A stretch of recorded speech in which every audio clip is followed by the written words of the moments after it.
Something that I've been telling you to be on the lookout for over the last year is the retroactive tax. As governments become increasingly bankrupt and increasingly desperate, they're going to look for more ways to get money from people like you. And I've suggested they will even go back in time and change the rules retroactively to get more money out of successful entrepreneurs and investors.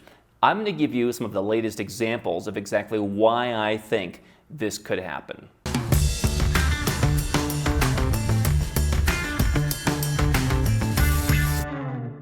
Hi, I'm Andrew Henderson here at Nomad Capitalist. My team of over 30 people, our network of global experts, and yours truly help 7- and 8-figure entrepreneurs and investors legally go where they're treated best. You can learn more at nomadcapitalist.com. So I was talking to Robert Kiyosaki a number of months ago on his Rich Dad show. I suggested that retroactive taxes are something people should look out for. And then more recently, I was on Fox Business Channel, and one of the questions that they sent me that they wanted to talk about was the idea that a lot of wealthy Americans in 2020 were rushing at the end of the year to do new estate planning under the fear that when Joe Biden got inaugurated, he would get in with a potentially, in what is now a Democratic Congress. They'd have unchecked power to do whatever they want in terms of raising taxes, and that he would pass some kind of change, maybe at the end of 2021, but he would say, hey, it goes all the way back to the beginning of 2021. And so the idea was, as was talked about in the media, that wealthy Americans didn't feel comfortable with the idea that if they did something on January 5th, it would hold up to a law that could be passed on November 5th. To me, that's a perfect example of retroactive taxation. But there's more. One of the things that you've heard with the new Biden administration is you've heard talk from Janet Yellen about the idea of an unrealized capital gains tax, where people are asking, well, how would that work? I suppose the idea is every December 31st, they go back and say, what was the basis on the asset you purchased, whether it's Bitcoin, whether it's a stock, maybe even a business you created. Who knows how far they want to take it? Maybe it's that Monet hanging in your living room. I don't know what they're going to roll into this, but I do know when they talk about wealth taxes in other countries, they generally want to roll the whole lot in there. So Janet Yellen's talked about this idea of an unrealized capital gains tax. To me, that's a form of retroactive taxation in the sense of, who knows what could happen to that asset price in the future, and what are going to be your abilities to, claw back taxes that you paid if you eventually realize a lesser capital gain or even a capital loss after having paid an unrealized capital gains tax. So that's another example. But let's talk about an example that you may have seen on the back pages of the business paper a couple years ago. And that was the Tax Cuts and Jobs Act in the United States, passed by Donald Trump. It was heralded, including, I'm sure, by many people in our audience, as a great tax cut. And if you live in the United States, your taxes went down a little bit from a top rate of 39.6 to the oh-so-low rate of 37%. They're really slashing taxes over there, I'll tell you what. You're getting close to Dubai status at this point. But what was in there that got almost no press, but that we were very involved in here because it's our business? Nobody really cares about the 9 million Americans who live overseas, but they're the ones who got screwed, especially the entrepreneurs and investors that we talked to, by the Tax Cuts and Jobs Act. Because what happened? Now, the last big tax reform in the United States was in 1986 under Reagan. So when Tax Cuts and Jobs Act passed, it was 31 years later. And what they said was, they came through on Donald Trump's promise. We're going to bring money back to our country. We're going to bring the money back from Ireland. We're going to bring it back from everywhere. And you're going to be very happy. We're going to have 12% GDP growth. You're going to be very happy. And they did it. Now, you didn't have the 12% GDP growth or whatever it was he was projecting, but you did have money come back from overseas. But here was the problem. The law that was intended to have Apple and Facebook and all the big companies that had their gazillions of dollars stashed in Bermuda and the BVI and everywhere else through their complicated structures, the law was designed to have them bring the money back, pay a light little tax. I suppose some of them were happy to pay to bring their money back and be able to invest it in the US. But the law was so rushed, they were so looking for a win, that guess who got swept into that? Pretty much every American who owned a business overseas. And so I remember looking at the Wall Street Journal in mid-2018, and there were stories about people who were already living in high-tax countries like the UK, like Australia, who they had a business and they were subject to this new tax that I don't know if it was intended for them, but it came and it hit them and it never got fixed. And what that was a one-time transition tax where if you had cash that had been retained in your foreign corporation, going back to the rules on deferral, going back to 1986, 31 years, they said, you know what? You're going to pay a 15.5% tax on that. It was 15.5%. They threw around so many different numbers. I think it was eventually 15.5%. And if you have intangible assets, well, it was about half.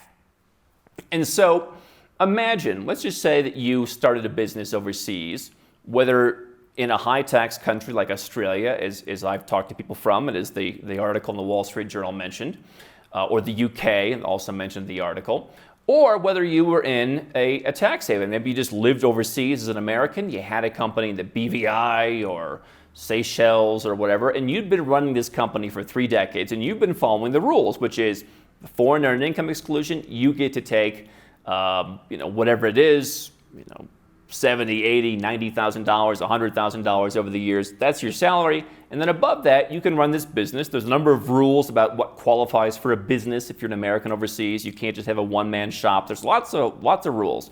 But if you met all those rules, you took your salary out, and then you kept the rest of your profits as retained earnings in that company, well, you had this kind of indefinite deferral until the new law came along. And they said, all right, well, over the last 31 years or 21 years or 7 years or 2 years or however long you've been overseas, you are going to pay this one-time tax if you are what we deem a U.S. controlled company. And so if you're an American, you didn't have, in most cases, very many options.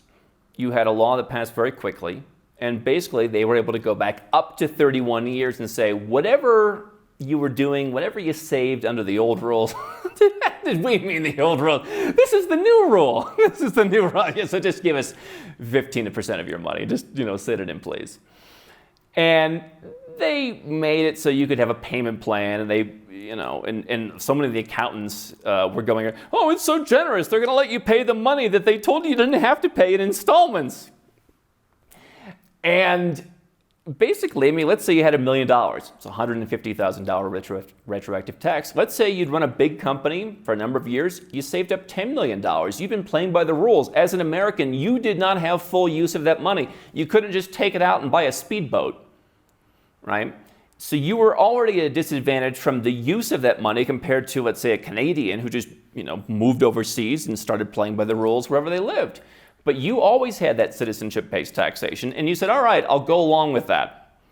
But then they imposed this retroactive tax. And so if they can do it once, they can do it again. They can impose unrealized capital gains taxes. They can go back and say, we're going to change our mind. I had a gentleman come to me about a year ago from the UK. He said, I got a literal ruling saying, here's how it works. And then later they said, well, we're going to interpret it differently. And you know how it works.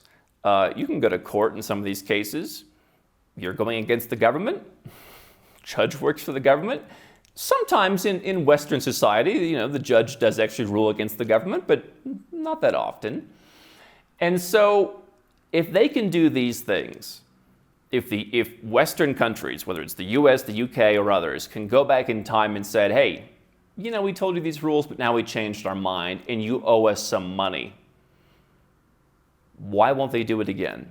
This is one of the taxes that I want you to watch out for. And it's why I believe, quite frankly, that the idea of not only having a plan B, for sure, anyone who's successful today needs a plan B. That's a residence, that's a citizenship, that's money in other countries, potentially real estate or gold in other countries, whatever it may be. But potentially look to moving towards your plan A, where your overseas lifestyle becomes the plan that you're living. Because I believe there will come a time in other countries, and potentially the US as well, when they will come and say, hey, effective 1 month from now, we're going back 10 years and we want you to pay us. What's to stop them? And so if you are, the closer you are to the end goal of the ideal nomad capitalist life, the more you'll be exempt from that. Listen, you can be okay with paying taxes in your country. You can say, hey, these are the rules, I'm here, I'm agreeing to play by them. But it's something entirely different to say, you know what, we changed the rules. Even though you were an honest guy, honest woman, we're going back, you owe us more money now. I think even people who are in favor of high taxes or who support high taxes can agree that's pretty abusive. And so I think everyone needs to have their nomad capitalist plan in place and be looking at moving towards plan A sooner so that the next tax grab does not happen to them. How can Nomad Capitalist help you? 4 ways. Number 1, subscribe to our channel and click the notification bell to make sure you get our new video every day. Number 2, get a copy of Nomad Capitalist, the book. You'll learn a lot of my personal experiences over a dozen years of studying this stuff, as well as exactly some of the strategies that you can use to build your Nomad Capitalist plan. Number 3, if you're not sure where to start, but you want to come and learn from my team and I, you want to come and mingle with like-minded people, learn more about our live conference, Nomad Capitalist Live. It's coming up soon. And number 4, if you want some help right now because you've got a burning issue, you need something solved, you want to lower your taxes, get a second passport, or build the Nomad Capitalist lifestyle of your dreams, go to nomadcapitalist.com and click on Become a Client.